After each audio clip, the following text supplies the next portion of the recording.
Hello दोस्तों, नमस्कार। दोस्तों, आज हम महात्मा बुद्ध की ऐसी कहानी लेकर के आए हैं जिससे कि आप लोग अपने अंदर चल रहे गलत और वासना के विचारों को अवश्य त्याग पाएंगे। और दोस्तों, अगर आप भगवान बुद्ध को मानते हैं और उनके सच्चे भक्त हैं तो प्लीज़ कृपया इस वीडियो को पूरा अवश्य देखिएगा और कमेंट बॉक्स में नमो बुद्धाय अवश्य लिखें।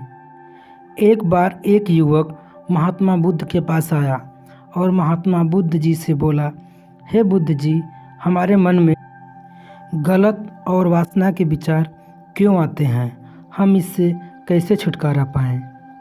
मैं ऐसा नहीं चाहता कि हमारे मन में गंदे विचार आएं, फिर भी हमारे मन में काम वासना के विचार चलते रहते हैं और मैं इनके बारे में सोच करके बहुत परेशान हूँ और हमारी ऊर्जा इन सब बातों को सोचने में ख़त्म हो जाती है और हमारा मन कभी भी शांत नहीं रहता और मैं हमेशा ही स्त्रियों को देखकर हमेशा उनके तरफ आकर्षित हो जाता हूँ और मैं अपने आप को रोकना चाहता हूँ पर नहीं रोक पाता।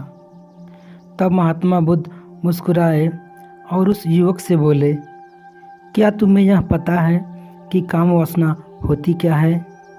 तब उस युवक ने कहा, बुद्ध जी, मुझे ये तो पता नहीं कि ये क्या चीज़ है, पर ये जो भी चीज़ है बहुत बुरी चीज़ है।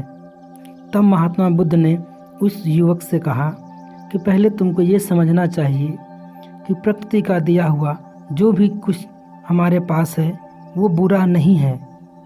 हमारे जीवन में उसकी कुछ न कुछ आवश्यकताएं हैं और काम वासना कोई बहुत बुरी बात नहीं है। ये हमारे मन की भावना है जो किसी न किसी चीज़ की कमी का हमको आभास कराती है और हम फिर उस चीज़ को पाने के लिए उसकी तरफ आकर्षित होते हैं। जैसे अगर तुम्हारे पास धन की कमी हो तो तुमको धन पाने की लालच या वासना उत्पन्न हो जाएगी।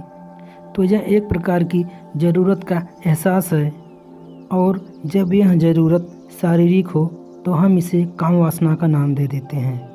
युवक ने गौतम बुद्ध से कहा कि काम वासना का मतलब तो हमें समझ में आ गया, पर हमें आप ये बताएं कि यह आती कहाँ से है और कैसे आती है।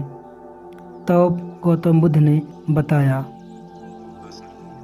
कि काम वासना ये कहीं से आती नहीं है, ये तो हमारे अंदर ही होती है और इसका होना ज़रूरी भी है, तभी तो मानव जाति का विस्तार होगा। तब युवक ने महात्मा बुद्ध से पूछा कि अगर ये हमारे अंदर ही है और ये हमारे लिए आवश्यक भी है तो फिर लोग इसे बुरा क्यों मानते हैं और बुरा क्यों कहते हैं?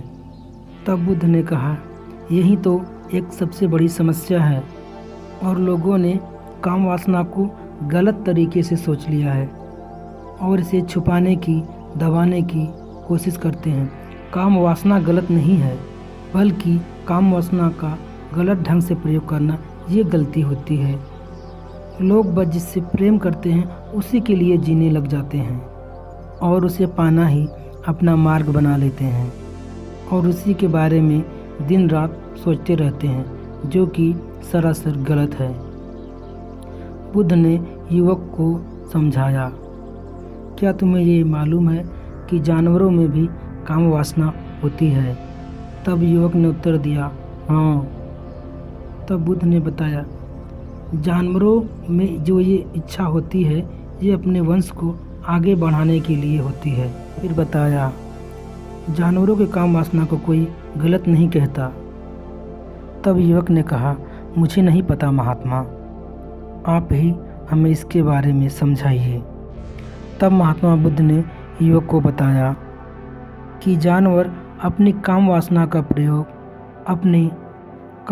का प्रयोग आनंद प्राप्ति के लिए नहीं करते हैं, बल्कि वह तो अपनी काम वासना का प्रयोग अपनी संतान उत्पत्ति के लिए करते हैं।